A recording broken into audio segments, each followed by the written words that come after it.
Lorsqu'une offre ne se vend pas, il y a quelque chose de tout à fait prévisible qui se passe dans la tête de l'entrepreneur. Le doute s'installe. Et malheureusement, ce ne sera pas forcément et uniquement que sur l'offre que le doute va planer, mais sur toute l'existence de l'entreprise, tout le projet, toutes les ambitions. Bref, l'entrepreneur commence à se demander, est-ce que vraiment tout ça est fait pour lui, pour elle? Que faire si l'offre ne fonctionne pas? Le doute plane sur la cible, sur l'entreprise, sur sa raison d'être, sur les ambitions même que la personne qui a créé l'offre a pu avoir. Et très vite, une conclusion sortie d'on ne sait où s'impose pour se dire, s'auto-persuader que l'entrepreneuriat n'est pas fait pour soi. C'est un échec. Il vaut mieux penser à autre chose, changer d'offre, changer de cible.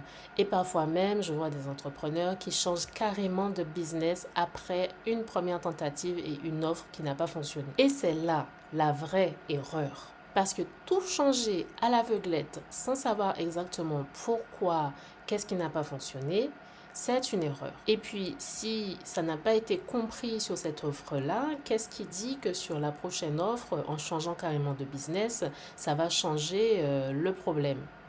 Absolument rien. Il n'y a pas de preuve là. Le risque, c'est de se retrouver dans 6 mois sur un positionnement complètement nouveau, avec une entreprise complètement nouvelle, une offre vraiment différente, et se retrouver confronté de nouveau à la même situation. Et ce serait dommage. Alors faisons l'inverse. Plutôt que de fuir vers un nouveau positionnement, une autre entreprise et tout recommencer de zéro, regardons dans les yeux pourquoi cette offre ne se vend pas. Analyser la situation, la comprendre, permet d'avoir une vision claire. Ça permet d'ajuster la trajectoire afin de s'assurer que l'on avance dans la bonne direction. Et non, une offre qui ne fonctionne pas du premier coup, ça ne veut pas dire qu'on n'avance pas forcément dans la bonne direction. Attention. Mais avant d'aller plus loin, je tiens à remercier les nouveaux abonnés. Un grand merci, ainsi qu'à tous ceux et celles qui me suivent de près ou de loin. C'est un geste simple qui ne coûte absolument rien de s'abonner à la chaîne YouTube, mais ça signifie beaucoup, beaucoup pour moi. Et si ce n'est pas encore fait et que tu apprécies les partages, je t'invite à t'abonner. De cette façon, tu ne rates pas les prochaines publications. C'est à mes yeux une façon simple d'encourager la chaîne, de motiver à continuer à publier des vidéos, à trouver des choses intéressantes à partager. Alors, un grand merci. Et si tu regardes que tu ne t'es pas encore abonné, tu apprécies la chaîne, tu veux tout simplement soutenir l'activité, tu veux en savoir plus sur ce qui est fait, eh bien, abonne-toi, c'est le moment. Et maintenant, entrons dans le vif du sujet. Une offre qui ne se vend pas, ça veut dire quoi vraiment? Parce qu'avant de chercher des solutions ou de se péter la tête sur le fait que ça ne marche pas et déplorer tous les efforts réalisés parce que voilà, tu comprends pas, tu ne sais pas, c'est compliqué, et puis tu as essayé ci et ça et tu te sens découragé. Avant d'en arriver jusque-là, posons-nous d'abord les bonnes questions. Une seule, en réalité. Qu'est-ce que cette situation t'apprend? Parce que devant une offre qui ne se vend pas, il y a deux attitudes possibles à adopter. La première, se lamenter, désespérer et se dire que ça ne fonctionnera jamais et toutes les phrases faciles à se dire qui viennent spontanément parce que le doute s'installe.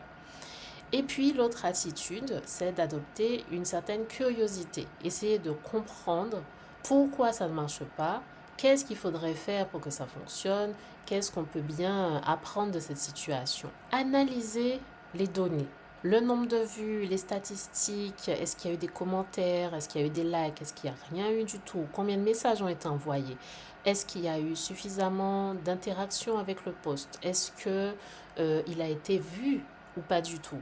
Bref, toutes les informations disponibles sont bonnes à être analysées pour comprendre. Voir une offre qui ne se vend pas comme un cas d'étude, adopter cette curiosité, c'est une source d'apprentissage qui te permet de t'améliorer. Alors évitons la grossière erreur d'abandonner trop tôt, trop vite et de faire un pivot à 180 degrés qui ne risque pas d'apporter la solution voulue. Maintenant, entrons dans le concret. Les raisons pour lesquelles une offre ne se vend pas ne sont pas mystérieuses, pas du tout.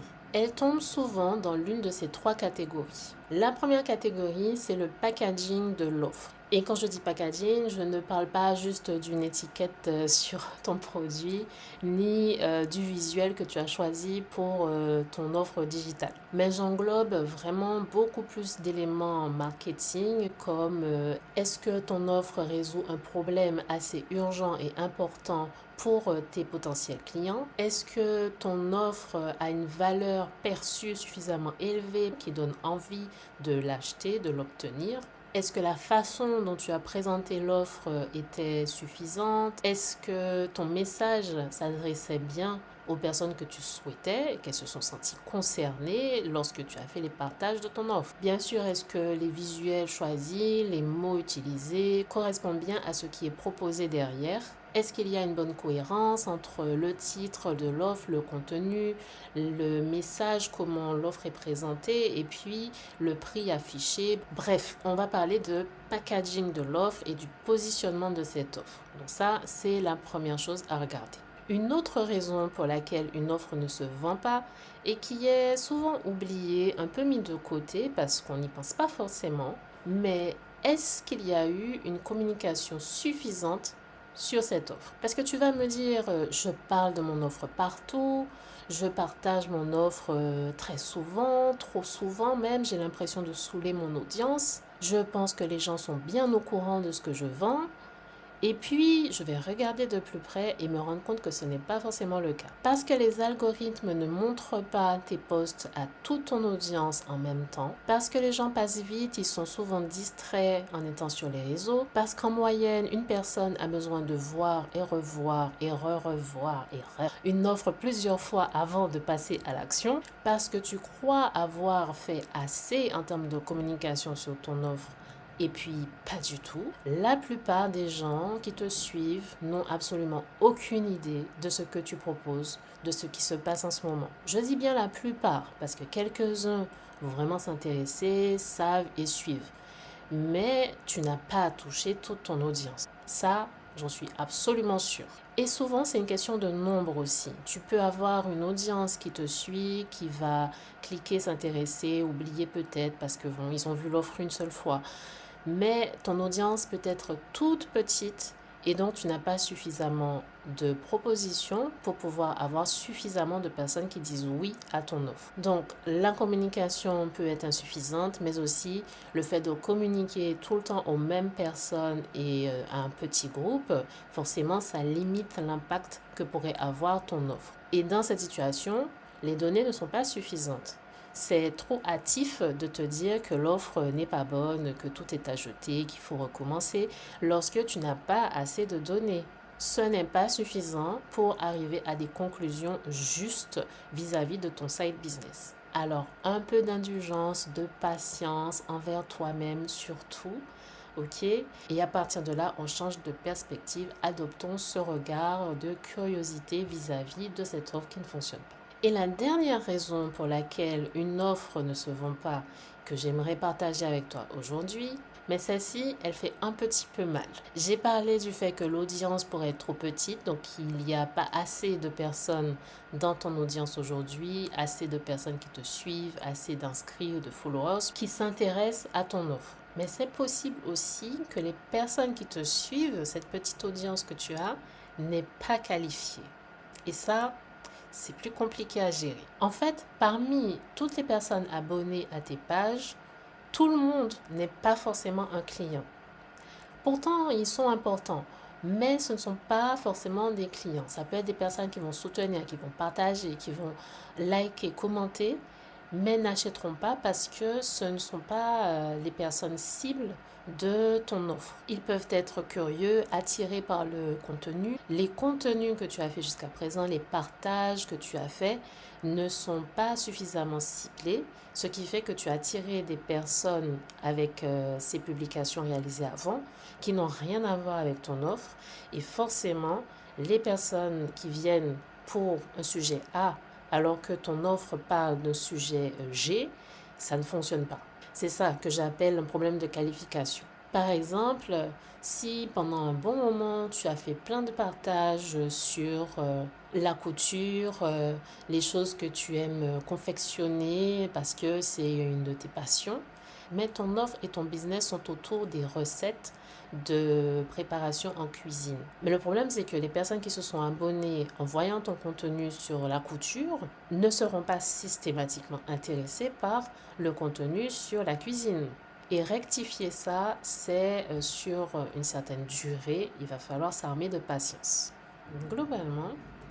Globalement, face à ces différents points bloquants pour qu'une offre puisse se vendre, on en revient à vérifier qu'on parle bien à la bonne cible, au bon prospect, revoir le positionnement de l'offre de bout en bout, revoir si la communication est vraiment effective. Et justement, si tu souhaites régler tout ça de façon structurée, sans y passer des mois, sans avancer à tâtons, sans jeter des spaghettis sur le mur pour voir si ça colle parce que c'est cuit, j'ai préparé quelque chose pour toi. Parce que chaque étape est documentée dans la formation Créer et améliorer son offre.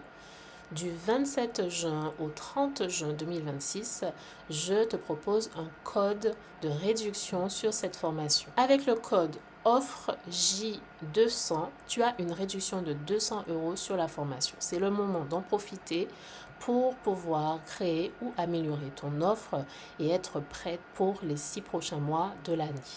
Il n'est pas encore trop tard. Avec cette formation Créer et améliorer ton offre, en 2 heures chrono, tu as les clés en main pour pouvoir transformer ton offre et changer la donne. Dedans, on retravaille la cible, le positionnement, tes tarifs. Tu termines avec une offre claire, structurée, bien positionnée et prête à être vendue. Et en bonus, parce que ce n'est pas tout, tu as droit à 1 heure de consultation avec moi. Parce que 4 yeux valent mieux que 2. On va pouvoir retravailler ça ensemble, s'assurer que ton offre est vraiment bien structurée. Tu n'as pas besoin d'y passer des mois à faire des tests, des essais, changer un petit peu ci et ça.